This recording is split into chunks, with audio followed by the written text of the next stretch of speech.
Aujourd'hui, ces mystères sont encore inexpliqués. C'est surprenant, c'est mystérieux. Et c'est à ce moment-là qu'un bruit très étrange va être enregistré. Les clés du mystère sur Sud Radio. Les maisons hantées font l'objet de rumeurs les plus folles et font couler beaucoup d'encre. Bruit de pas, rires, pleurs d'enfants, portes qui claquent, coups de vent dans une pièce fermée, des odeurs de brûlés aussi parfois. On a tendance à penser que ces lieux inquiétants sont de vieux châteaux aux histoires les plus tragiques, alors qu'on a vu avec vous, Yves Lignon, lors d'émissions sur Sud Radio, que ces endroits hantés peuvent être tout à fait récents et exempts de passé trouble. Yves Lignon va nous emmener cet après-midi dans un lieu qu'on pourrait pourtant tellement aimer, rassurant. Bonjour Yves Lignon. Bonjour Emmanuel. Alors ce lieu rassurant, c'est une clinique. C'est une clinique aujourd'hui disparue, elle a été détruite, elle a été remplacée par des appartements au bord du bassin d'Arcachon. Un endroit par conséquent extrêmement paisible. Et il ne s'est pas produit dans cette clinique les phénomènes cinématographiques que vous évoquez. Mais si on réfléchit bien, on se demande si ce n'est pas plus impressionnant. Parce qu'en effet, le phénomène, avec un P majuscule, moi je ne vois pas d'autre nom pour le désigner, vous diriez les esprits, je crois, Emmanuel. Oui, j'aurais un peu tendance à dire. L'esprit frappeur, mais moi je ne le dis pas. Oui. On a l'impression que le phénomène a joué au chat et à la souris avec les malades qui étaient dans cette clinique, puis avec l'enquêteur qui est venu, avec le parapsychologue, que le phénomène manipulait les gens. Puis ça a fini, et ça a duré des mois. Ça a commencé au mois de mai, c'est montré tout doucement. Puis quand on réagissait, le phénomène, lui, avait l'air de réagir. De dire, ah, tu veux me prendre sur le fait, tu vas voir ce que je te prépare. Le phénomène était joueur. Oui, joueur, mais dans un sens très, très désagréable. Et ça a fini par une espèce de feu d'artifice au moment où un chercheur était là. Un chercheur qui avait une particularité, un petit secret, qui n'est pas grave, mais qui a joué un grand rôle. Alors, comme d'habitude, nous allons planter le cadre. Oui. Donc, nous sommes en 1963, au printemps, à Arcachon. Et le phénomène a duré à peu près du milieu du mois de mai, voyez, on pourrait presque fêter un anniversaire, jusqu'au premier jour de septembre. Donc 6 mois, pas tout à fait. Oui, un bon moment. La clinique est une clinique orthopédique. On y soignait des malades atteints de tuberculose osseuse. Ce qui veut dire que c'était des personnes qui avaient de grandes difficultés à se déplacer, qui pour la plupart étaient allongées sur des voiturettes. Et donc, mois de mai, c'est la belle saison, nous sommes à Arcachon. Eh bien, ces personnes appréciaient d'être en plein air, de profiter de l'iode, de profiter du soleil. Bien sûr. Et donc, elles étaient très souvent en plein air. Autrement dit, le phénomène s'est produit en plein air et non pas à l'intérieur. D'accord. Et ce phénomène a pris la forme, simplement, dirions-nous, de bombardements de cailloux. Ah, simplement. Simplement. Oui. Mais je crois que si vous aviez été dans cette cour là qui donnait sur le nord, d'après les comptes rendus que j'ai pu consulter, vous n'auriez peut-être pas dit seulement des cailloux. Parce que donc tout a commencé une après-midi du mois de mai, c'est pas tellement remarqué, on ne se connaît pas la date exacte, mais il fait beau. Et les malades sont installés sur les terrasses et ils commentent une nouvelle qui leur a été annoncé par le docteur Queneau, le directeur de la clinique. Oui. Il va fermer l'établissement. Bon, pour diverses raisons, parce qu'il commence à être un peu âgé. Il a succédé à son père, ça fait 23 ans qu'il dirige la clinique. Bon, il va prendre sa retraite, il va fermer, ça va être vendu. Or, ces malades sont des habitués. D'accord. Ils venaient chaque année faire un séjour. Et donc, par conséquent, la nouvelle, ils en parlent, le docteur Queneau le leur a dit au repas de midi, ils parlent de ça entre eux, et c'est pas une bonne nouvelle. Enfin, c'est pas une bonne nouvelle, en ce sens qu'ils trouveront bien une autre clinique. Oui. Mais c'est une mauvaise nouvelle, en ce sens que c'est la fin d'une certaine ambiance familiale. La fin d'une époque, ils aiment cette clinique, ils s'y sentent bien, ils y viennent depuis des mois et des mois. Et ils sont en train de bavarder, et paf, un gravillon qui tombe, qui a l'air de venir du ciel. Ils sont en plein air. Puis un autre, un troisième, pas plus d'une dizaine. Alors, sur le moment, les malades ne remarquent rien.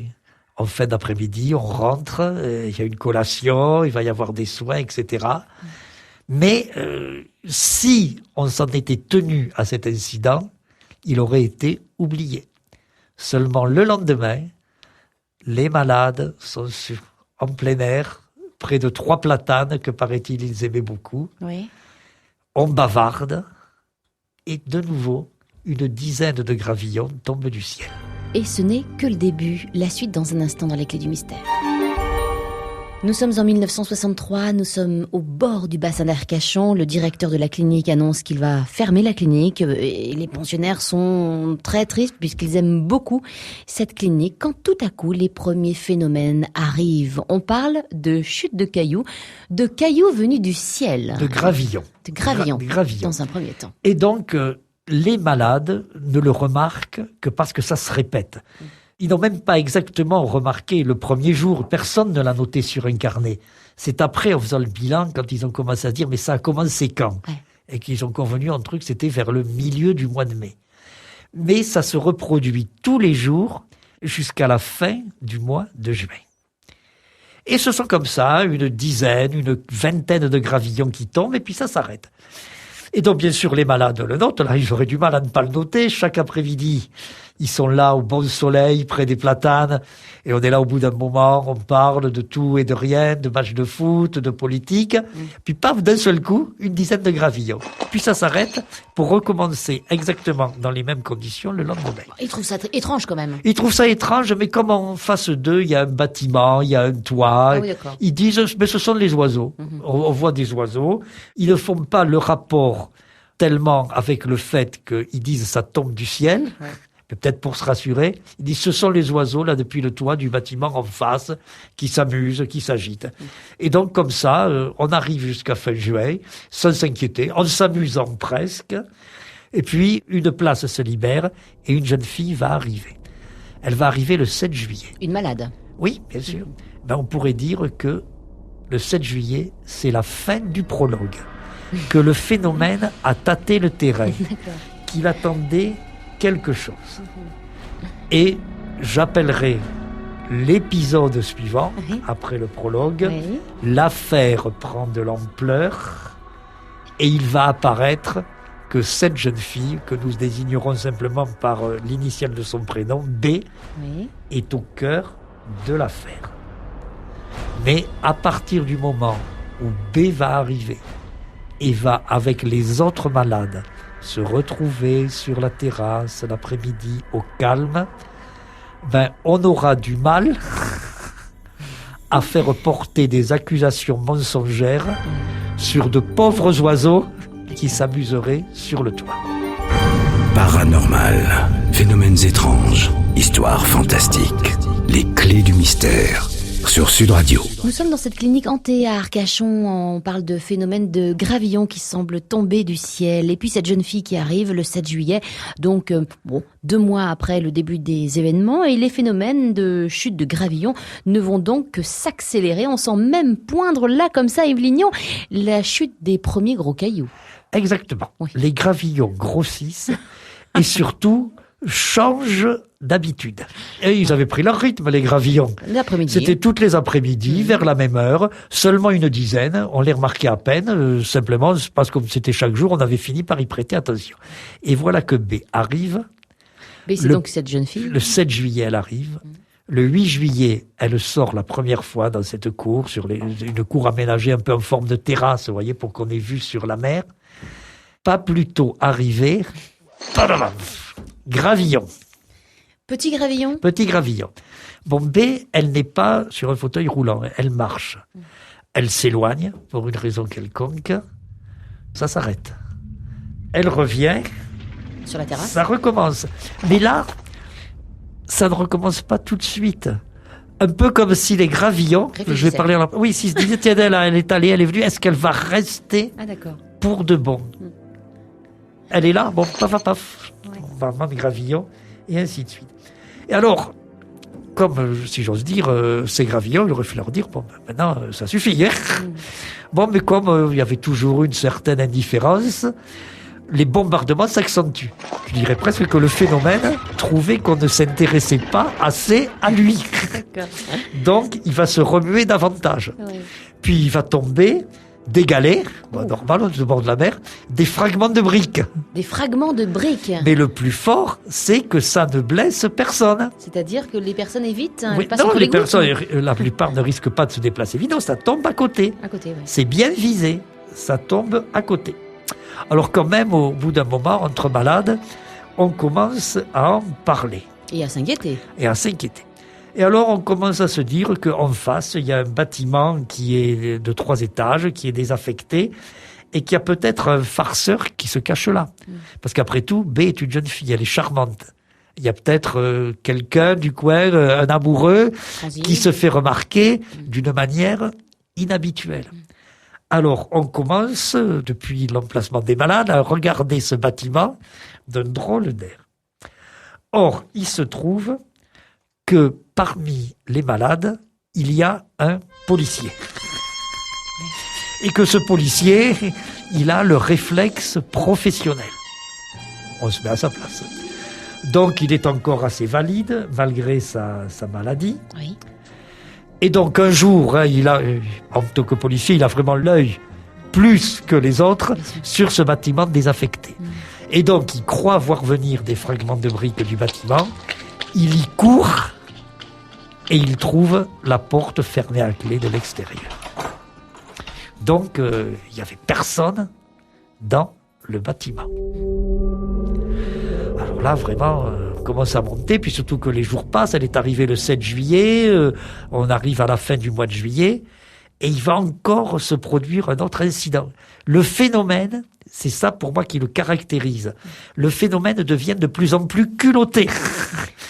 Comme si, constatant, vous me laissez faire, comme un enfant mal élevé. Oui, oui. Vous allez Il voir. n'a pas de limite. Vous allez voir, on est passé aux briques. Maintenant, vous soupçonnez le bâtiment, mais voyez bien qu'il est fermé à clé. Ça n'est pas fini.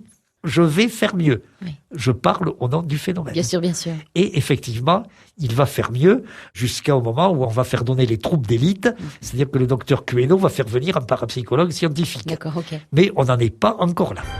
Il va faire mieux, vous avez bien compris. Il va faire pire. C'est dans un instant dans les Clés du Mystère. Aujourd'hui dans les Clés du Mystère, la clinique maudite d'Arcachon, une clinique où à l'extérieur il se produit des phénomènes étranges, des chutes de gravillons, et puis des chutes de galets, et puis des chutes de morceaux de briques. Mais ce n'est que le début, le phénomène peut faire mieux, Yves Lignon. Oui, et nous sommes maintenant fin juillet. Et il y a 3 semaines que le phénomène monte en puissance depuis que B, la jeune fille, est arrivée. Voici d'autres incidents. B est lié plus particulièrement avec 2 ou 3 autres malades. On sympathise plus avec les uns qu'avec les autres quand on est en groupe. Ouais. Ces malades, appelons-les C et D. D'accord. Et il se trouve que un jour, par coïncidence, C a eu un accident. On a dû lui plâtrer la jambe, comme toujours conséquence à tuberculose osseuse. Il a fait une chute dans les couloirs de la clinique. On lui a plâtré la jambe. Donc, il est dans sa chambre. Et il y a un autre malade, D, qui, pour d'autres raisons, n'a pas l'autorisation médicale de participer à ces après-midi sur la terrasse. Ils sont aussi dans leur chambre. Bref, C et D ont pris la tangente. Non, ils sont dans leur chambre. Et B va leur rendre visite, va bavarder avec eux. D'accord. Quand elle arrive dans la chambre de C, oui. La fenêtre est ouverte, au mois de juillet, il fait beau, mais il y a une grosse pierre qui arrive. Un gros caillou bien rond qui rentre par la fenêtre. Et B, comme C, diront, mais il est arrivé lentement, il volait comme un oiseau, doucement, etc. Comme un foulard, vous savez, qui volerait dans l'air. Au ralenti, en réalité. Voilà, le caillou arrive au ralenti et se pose sur la table de chevet. Oh, gentiment, comme ça. Oui, gentiment, comme une manière de dire à B, ben voilà, salut. Coucou, je suis là, sans abîmer la table de chevet. Non, il se pose, littéralement. Et on a donc le témoignage de B et de C. Le phénomène est quand même délicat. Oui, il est poli. Mais, encore une fois, il insiste. Oui. Donc, on bavarde un peu, tu as encore un coup, etc. Et puis, B sort et va voir le second malade, D. Et quand elle frappe à sa porte, il lui dit, tu peux rentrer, je t'attendais, il y a un caillou qui est arrivé. Oh non. On sait que depuis longtemps, les malades remarquaient que les cailloux avaient l'air de viser cette jeune fille que j'appelle B, oui. ou avaient l'air de s'intéresser à elle. Cependant, il faut pas oublier une chose importante. pour le moment, il n'y a que les malades qui sont au courant. Ça se passe toujours quand ils sont sur la terrasse, essentiellement. L'incident des 2 cailloux dans les chambres, c'est une grande nouveauté. Oui, d'accord, mais il semble trouver ça finalement assez Non, normal. Hein. il n'en parle pas parce qu'il préfère une hypothèse de farceur D'accord. qui est rassurante. Et donc, ils se disent, si on se tait, si on n'y prête pas attention, ce farceur va s'arrêter, il n'est pas dangereux. Pourtant, il commence à lancer des morceaux de briques. Et puis même là, pour les 2 cailloux dans les 2 chambres, les malades, quand ils en discutent entre eux, parce que B le raconte aux autres, les malades, quand ils discutent entre eux, disent « Bon, c'est peut-être un farceur, là, on pourrait bien avoir fait ça avec une fronde. Si on réfléchit, les 2 fenêtres des chambres données sur la route qui passe derrière la clinique, quelqu'un aurait pu jouer à ça. » Donc les malades, ce serait intéressant d'ailleurs de voir d'un point de vue de la psychologie leur comportement, mais c'est pas ma spécialité. Les malades font régner une certaine conspiration du silence. Il y a que qui sont au courant. Ça, c'est pour eux, c'est parfaitement clair. Mais on n'en parle pas. Le docteur Queneau, le personnel médical, ne sont pas au courant. Mais est-ce qu'on va pouvoir tenir longtemps comme ça ? Parce que n'oublions pas, on a commencé au mois de mai par une dizaine de gravillons et on en est maintenant à des bombardements de galets et de fragments de briques et des pierres, des caillasses qui ont l'air de suivre B. Oui. N'oubliez pas, dès qu'elle rejoint les autres sur la terrasse, ça bombarde. Elle se lève, ne serait-ce que pour aller aux toilettes, ça cesse. Elle revient, les cailloux prennent le temps de vérifier que cette fois-ci, elle s'installe bien, et paf, ça rebombarde. Ben, on a beau vouloir se taire, on a beau vouloir dire c'est des farceurs, surtout ne nous agitons pas, ils vont finir par en avoir marre. Forcément, le mois d'août, ça va être le mois où on va informer les médecins. Et bien sûr, on l'imagine, il va y avoir une enquête autour de tout ça. Allez, la suite de la clinique maudite d'Arcachon dans un instant. Sud Radio, les clés du mystère. Une histoire de maison hantée vraiment unique en son genre, dans une clinique et en plein air. Nous sommes à Arcachon, nous sommes en 1963, maintenant nous sommes en juillet. C'est-à-dire que ça fait quelques semaines, un petit mois, 2 petits mois en fait, que les phénomènes ont commencé. Et les cailloux chantaient, non, ça vient pas de là, la chanson de Woolsey. Non. Et pourtant, les cailloux sont expressifs dans cette histoire. Oui, parce que les bombardements s'intensifient, ils semblent se centrer sur une jeune fille, donc finalement, le personnel de la clinique est mis au courant.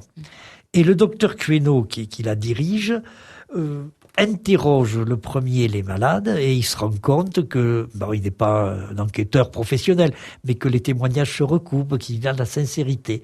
Et donc, il pense vraiment à la parapsychologie et il fait appel au professeur Robert Tauquet. Qui est un parapsychologue ? Qui est un parapsychologue scientifique que j'ai bien connu, qui était un chimiste.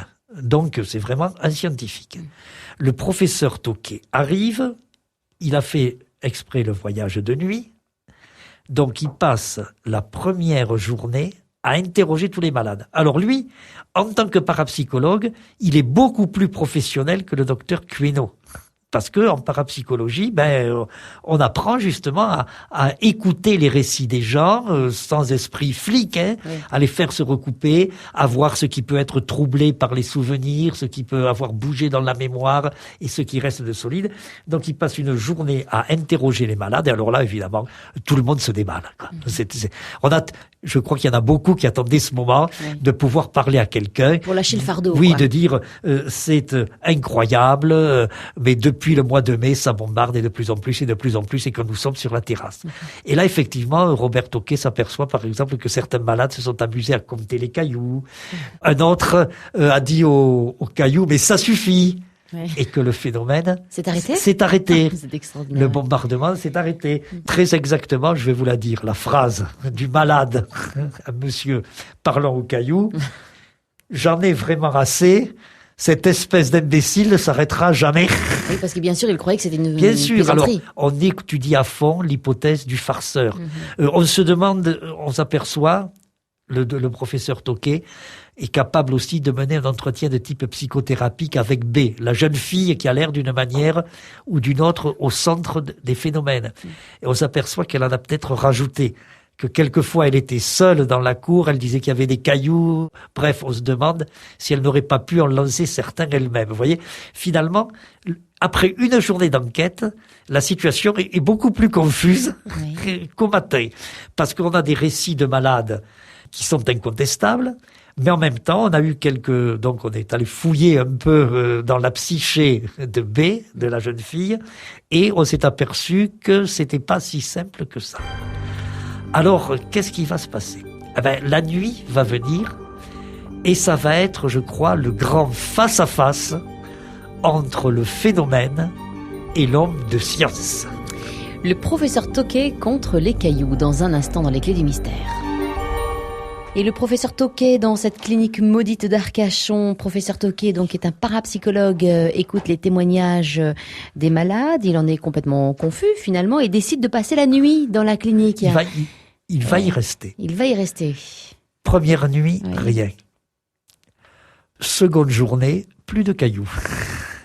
Le phénomène est sur ses gardes. Ouais, il se tait. Un homme de science est arrivé. Et nous basculons. Nous ne sommes plus au mois d'août, nous sommes au mois de septembre.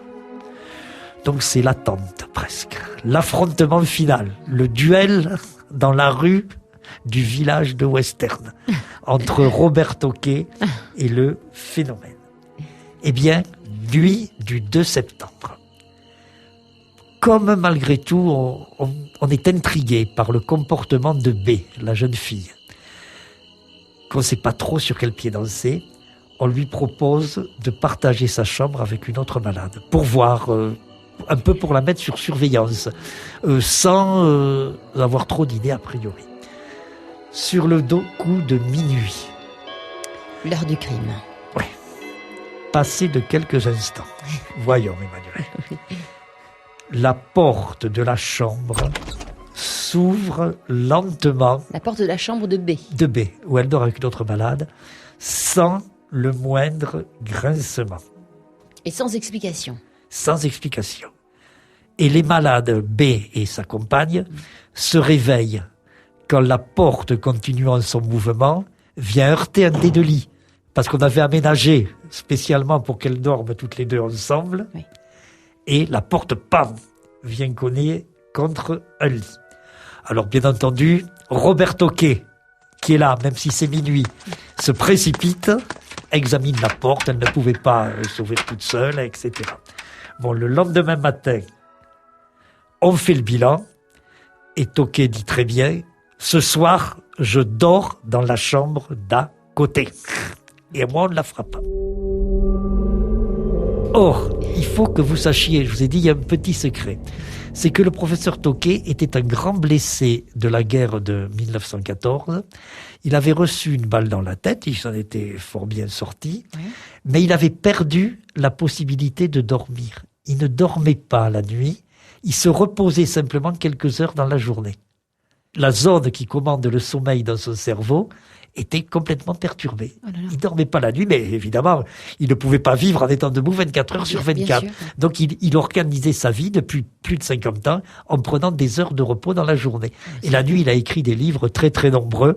Il a écrit des livres sur le bien vivre. Il n'a pas fait que de la parapsychologie. Il a écrit peut-être plusieurs dizaines de livres la nuit parce qu'il ne dormait pas.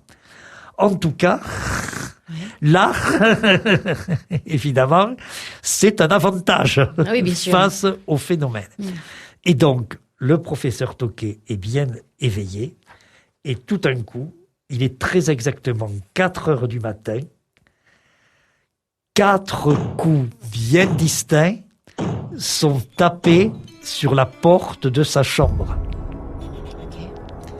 Je ne sais pas ce que vous auriez fait. Vous allez me dire que vous seriez parti sous le lit. Oui, sans doute, oui. Sans doute. Mais lui, le professeur Tauquet, il l'a ouvert au 3e coup pour constater qu'il n'y avait personne dans le couloir. Et donc, vous l'imaginez, il est là, la porte ouverte. Il regarde dans le couloir. La porte est derrière lui et le 4e coup retentit dans son dos. Purée. Et il a senti...